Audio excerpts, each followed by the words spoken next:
కొత్తగా పెన్షన్లో మొన్న వచ్చే స్కూల్ పెన్షన్లు రాలేదా?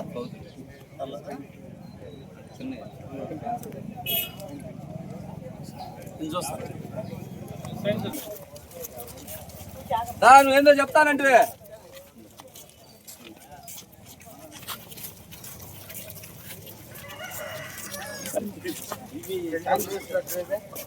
వాళ్ళు ఇల్లు ఖాళీ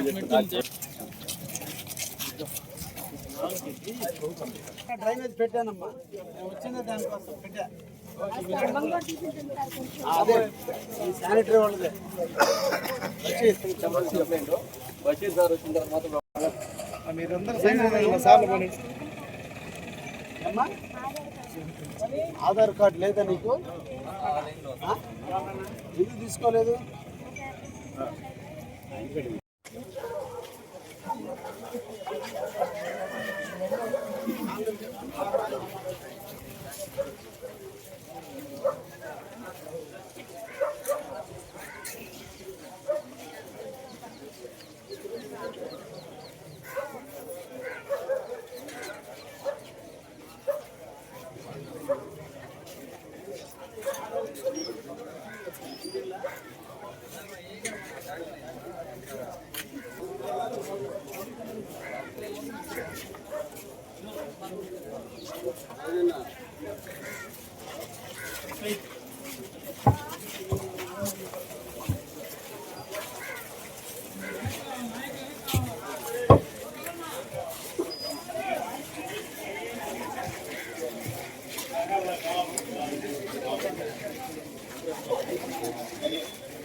అందరికి ఆశీర్వాదాలు, అందరికి పిచ్చి చెప్పేది నువ్వైతే నాకు ఎట్లుంటుంది చెప్తే కదా నువ్వు ప్రశ్న.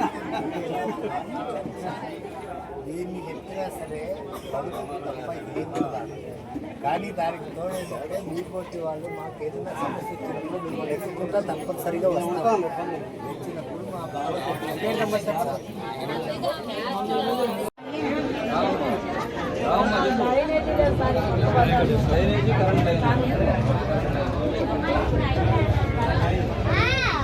చూస్తాం. ఏం కావాలి నీకు? పెన్షన్ ఎంత వయసు నీకు? కొత్త పెన్షన్లో పెట్టిస్తా.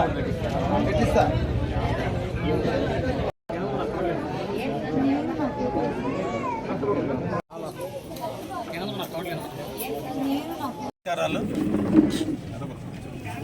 18వ వార్డులో ఇంటింటా ఎమ్మెల్యే కార్యక్రమంలో భాగంగా సమస్య మీది పరిష్కారం మాది అనేటువంటి ఒక నినాదంతో ప్రజల ముంగిటికే ఎమ్మెల్యే వెళ్ళాలి, ప్రజా సమస్యలు తెలుసుకోవాలి, అధికారులు సత్వరమే వాటిని పరిష్కారం చేసే దిశగా మా యువ నాయకుడు కాబోయే ముఖ్యమంత్రి శ్రీ నారా లోకేష్ గారి ఆలోచనల మేరకు ప్రజా దర్బారు నిర్వహిస్తూ ప్రజా దర్బారు కూడా వినూత్నంగా వారి ఇంటికి వెళ్ళి వాళ్ళ దగ్గర అర్జీలు తీసుకోవడం, వాటిని పరిష్కరించడం, ప్రతి వార్డులో ఉన్నటువంటి ప్రతి బజారుని సందర్శించి డ్రైనేజ్ వ్యవస్థ ఎలా ఉంది, డ్రింకింగ్ వ్యవస్థ ఎలా ఉంది, శానిటేషన్ని ఎలా పరిష్కరిస్తున్నారు, ప్రజల ఆలోచనలు ఏ విధంగా ఉన్నాయో తెలుసుకునేందుకే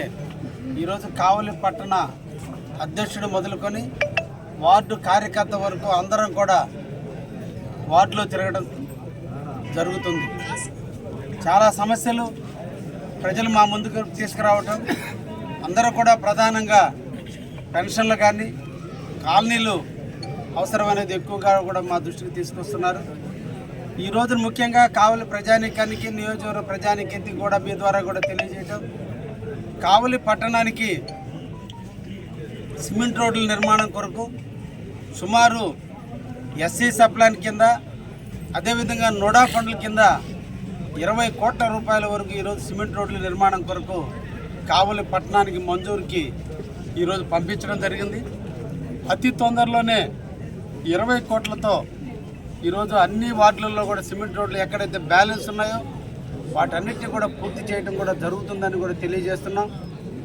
కావలి ప్రజల చిరకాల వాంఛ, చిరకాల కోరిక డ్రింకింగ్ వాటర్ సమస్య. సమ్మర్ స్టోరేజ్ ట్యాంక్ ఉన్నప్పటికీ కూడా ఆడపడుచులు ఈ రోజున బిందుల మీద తీసుకొని రోడ్డు మీదకి రావాల్సినటువంటి పరిస్థితి ఉంది. గత పాలకుల యొక్క నిర్లక్ష్యం, గత గవర్నమెంట్లో చేసిన అవినీతి కారణాన ఈ రోజున అమృతవన్ పథకం నిరుపయోగమైపోయినటువంటి తరుణంలో కావలి ప్రజల యొక్క దాహార్తిని తీర్చడం నా కర్తవ్యంగా భావించి అమృత 2 కింద 18 కోట్ల రూపాయలు, యుఐడిఎఫ్ కింద 20 కోట్ల రూపాయలు ఈ రోజున మళ్ళా శాంక్షన్ చేయించడం జరిగింది. ఆల్రెడీ ఈ రెండింటికి కూడా 38 కోట్ల టెండర్లు కూడా పిలిచారు. మెగా కంపెనీ, ఈ రాష్ట్రంలోనే పెద్ద కంపెనీ అయినటువంటి కంపెనీ ఈరోజు ఆ వర్కర్లు కూడా తీసుకోవడం జరిగింది. కాబట్టి సత్వరమే వర్కర్లు కూడా ప్రారంభించడం కూడా జరుగుతుంది. ఈ అన్ని పరిణామాలు పూర్తయిన తరుణంలో ఏ ఒక్క ఆడపడుచు కూడా ఇంటిలో నుంచి బిందెలతో రోడ్డు మీదకి రావాల్సిన అవసరం లేకుండా ప్రతి ఇంటికి ట్యాప్ ఇచ్చేటువంటి పథకానికి మేమందరం కూడా స్వీకారం చుట్టాం. ఈ సందర్భంగా కావలి పట్టణ ప్రజానీకాన్ని కోరుకునేది, ఈ రోజున 28,000 ఇళ్ళు ఉన్నాయి, కానీ 7,000 ఇళ్ళు మాత్రమే ఈరోజు ట్యాపులు తీసుకున్నారు. అందరినీ కూడా అమౌంట్ చెల్లించి మున్సిపల్ ట్యాప్ని ఇంటికి మీరు కనెక్షన్ తీసుకున్నట్లయితే ఎక్కడ రోడ్ల మీద నీళ్ళకి ఇబ్బంది లేకుండా, ఎక్కడ రోడ్ల మీద ట్యాపులు లేకుండా ప్రతి ఒక్కరి ఇంటికి నీళ్ళు ఇచ్చే కార్యక్రమానికి నేను స్వీకారం చుడతాను. మీరందరూ కూడా నాతో కలిసి నడవండి అని చెప్పి ఈరోజు కావలి పట్టణ ప్రజానీకానికి కూడా కోరుకుంటున్నా. అదేవిధంగా కావలి పట్టణానికి డ్రైనేజ్ వ్యవస్థ చాలా అస్తవ్యస్తంగా ఉంటే ఈ 18 నెలల కాలంలోనే శానిటరీ వ్యవస్థని దాదాపు 70% ఈరోజు పూర్తి చేయగలిగాం. ఇంకా 30% ఇంకా పూర్తి చేయాల్సినటువంటి అవసరం ఉంది. ఈ డ్రైనేజ్ వ్యవస్థ లోపాల వల్ల దీన్ని పరిష్కారం చేయడంలో కష్టంగా ఉంటే దీనికోసం గౌరవ మన మంత్రివర్యులు, మున్సిపల్ మంత్రివర్యులైనటువంటి శ్రీ పొంగూరు నారాయణ గారిని సంప్రదించినప్పుడు వారు 32 కోట్ల రూపాయలకి ఈ రోజున మనకి కావలిలో ఉన్నటువంటి డ్రైనేజీలు కట్టేదానికి నిధులు కూడా వెచ్చించడం జరిగింది. వాటికి కూడా తొందరలోనే టెండర్లు కూడా పిలవబోతున్నారు. ఈ విధంగా కావలి పట్టణంలో డ్రైనేజ్ వ్యవస్థను కూడా రూపుమాపి దోమల బెడదన్నది నుంచి అందరి ప్రజల్ని కాపాడుకుంటూ ఎక్కడ కూడా సమస్య లేకుండా చేసేటువంటి కార్యక్రమాన్ని కావలి తెలుగుదేశం, బీజేపీ, జనసేన పార్టీలు ఈరోజు ముందుండి నడిపిస్తున్నాయనేటువంటి విషయాన్ని కూడా ప్రజానీకానికి తెలియజేస్తూ